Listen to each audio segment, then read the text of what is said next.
Fertilization is the epic story of a single sperm facing incredible odds to unite with an egg and form a new human life. It is the story of all of us.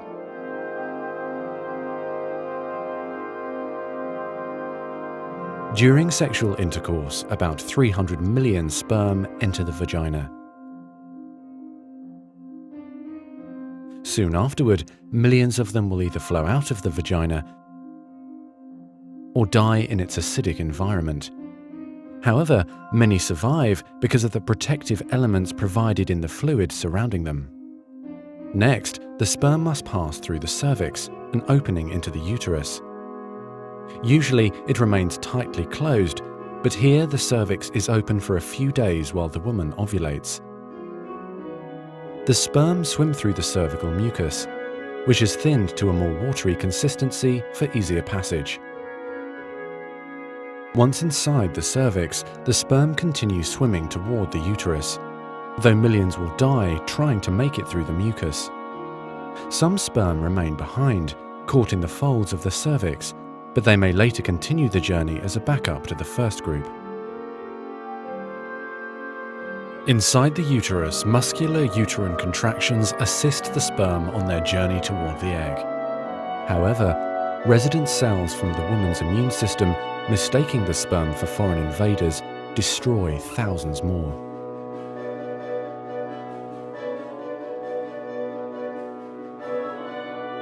Next, half the sperm head for the empty fallopian tube, while the other half swim toward the tube containing the unfertilized egg. Now, only a few thousand remain. Inside the fallopian tube, tiny cilia push the egg toward the uterus. To continue, the sperm must surge against this motion to reach the egg. Some sperm get trapped in the cilia and die. During this part of the journey, chemicals in the reproductive tract cause the membranes covering the heads of the sperm to change.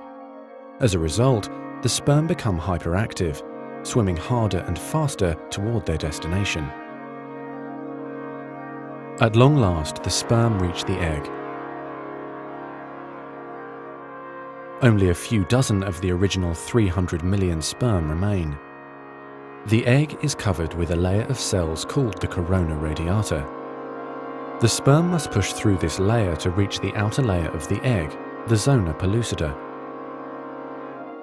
When sperm reach the zona pellucida, they attach to specialized sperm receptors on the surface, which triggers their acrosomes to release digestive enzymes, enabling the sperm to burrow into the layer. Inside the zona pellucida is a narrow, fluid-filled space just outside the egg cell membrane. The first sperm to make contact will fertilize the egg. After a perilous journey and against incredible odds, a single sperm attaches to the egg cell membrane. Within a few minutes, their outer membranes fuse and the egg pulls the sperm inside. This event causes changes in the egg membrane that prevent other sperm from attaching to it.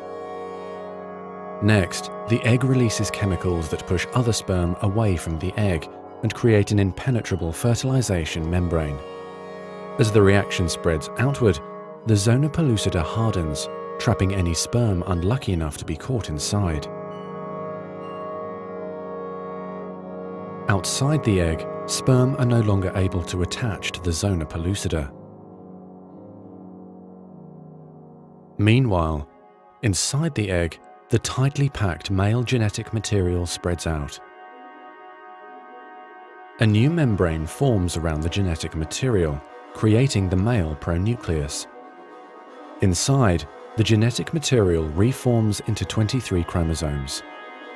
The female genetic material, awakened by the fusion of the sperm with the egg, finishes dividing, resulting in the female pronucleus, which also contains 23 chromosomes. As the male and female pronuclei form, spiderweb-like threads, called microtubules, pull them toward each other. The two sets of chromosomes join together, completing the process of fertilization. At this moment, a unique genetic code arises, instantly determining gender, hair color, eye color, and hundreds of other characteristics. This new single cell, the zygote, is the beginning of a new human being.